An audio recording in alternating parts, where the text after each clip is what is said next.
Hello मित्रों, 160 शब्द प्रति मिनट की डिक्टेशन लेके आया हूँ। 5 मिनट की होगी। चलिए शुरू करते हैं।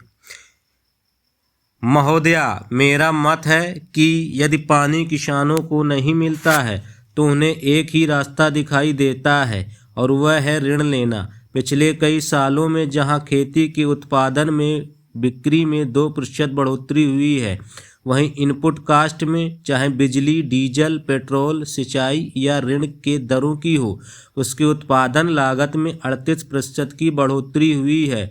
उत्पादन का खर्च आज सपोर्ट प्राइस से कम है।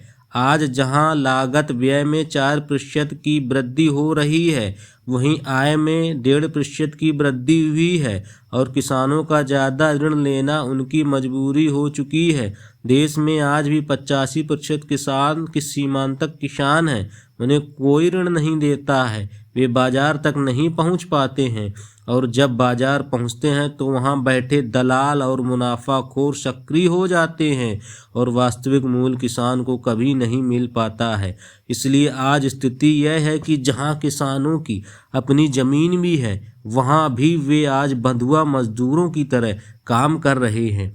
आज की स्थिति के उपाय क्या हैं? मुझे बड़ी खुशी है कि हमारी सरकार ने इस संबंध में कई ऐतिहासिक कदम उठाए हैं जो किसानों की हालत को वास्तविक तौर पर विकास और प्रगति की तरफ ले जाएंगे। हमारी नीति और नीयत में कोई अंतर नहीं है। फसल बीमा की एक नई योजना निकली। सबसे ज़्यादा आलोचना की जाती थी। उपभोक्ता को यदि गाड़ी खरीदनी है तो उसको 8% पर ऋण मिल जाता है और उद्योगपति को 10% पर ऋण मिल जाता है, लेकिन कृषक को 15% पर ऋण मिलता है। मुझे खुशी है कि हमारी सरकार ने उसे ठीक किया है। आज जो किसान 3 लाख रुपए से कम ऋण लेता है, उसे 7% की दर पर ऋण मिल जाता है। 2500 करोड़ रुपए की सब्सिडी राशि इस योजना के लिए घोषित की गई है। उपाध्यक्ष महोदय, मैं एक और उदाहरण देना चाहता हूँ कि मेरे पास अखिल भारतीय कपास उत्पादक किसान कमेटी का एक पत्र है। उन्होंने यह पत्र बहुत लंबा चौड़ा लिखा है। इस पत्र में उन्होंने विशेष ध्यान इस बात पर दिया है कि विदेशों में जिस प्रकार से कृषि क्षेत्र और किसान के संरक्षण के लिए उपाय किए जाते हैं, उसी तरह हम क्यों ना करें। मुझे इस बात की भी जानकारी है कि WTO की बैठक हुई, उसमें हमारे मंत्री जी ने कहा था कि आपको अपनी बढ़ी हुई सब्सिडी पर विचार करना पड़ेगा। यह तो एक पक्ष है। मैं समझता हूं कि हमारे मंत्री जी ने अच्छा किया जो ऐसा कहा, लेकिन इसका दूसरा पक्ष यह भी है कि अगर किसान इसी तरह से मरता रहा और दूसरा कोई उपाय उसे बचाने के लिए नहीं किया गया तो स्थिति कहाँ पहुँचेगी। क्या हम इस दिशा में सोच नहीं सकते? हम उसे अन्य प्रकार से राहत दें जिसके कारण उसके कर्जे का भार कम होकर उसका जीवन सुधरे और इसके कारण कृषि का विकास तेजी से हो। हमने इस पर कभी विचार नहीं किया। इस दिशा में भी आज विचार करना आवश्यक है। जैसा अभी मेरे पूर्व वक्ता बोले, मैं भी उसे दोहराता हूँ कि समर्थन मूल्य 10 रुपये बढ़ा दो, लेकिन समर्थन मूल्य निर्धारित करने का कोई तरीका है या नहीं।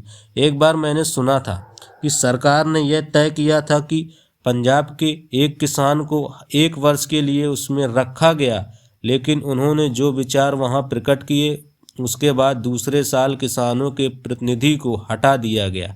हमारी मांग यह है कि कृषि मूल्य के निर्धारण में एक बड़ा किसान, एक मध्यम किसान और एक छोटा किसान, इन तीनों के प्रतिनिधियों को रखा जाना चाहिए।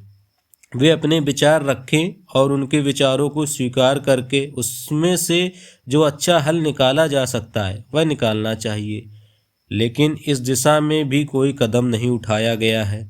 महोदय, क्या हम इंतजार करते रहें कि जब तक हमको न्यायालय की फटकार ना मिले तब तक हम कोई कदम नहीं उठाएंगे? मंत्री जी, इस सरकार ने विगत 2 वर्षों में इस मामले में एक कीर्तिमान बनाया है। सरकार तब तक कोई कदम नहीं उठाती है जब तक न्यायालय की ओर से कोई फटकार या डंडा न आए। अभी 2 दिन पहले सर्वोच्च न्यायालय ने निर्देश दिया कि सरकार इस बात की जांच कराकर न्यायालय को बताए कि किसानों की आत्महत्याएं क्यों हुई हैं। जब आपको उसकी जांच करानी होगी, अभी तक आप स्वयं ही उसकी जांच करा लेते।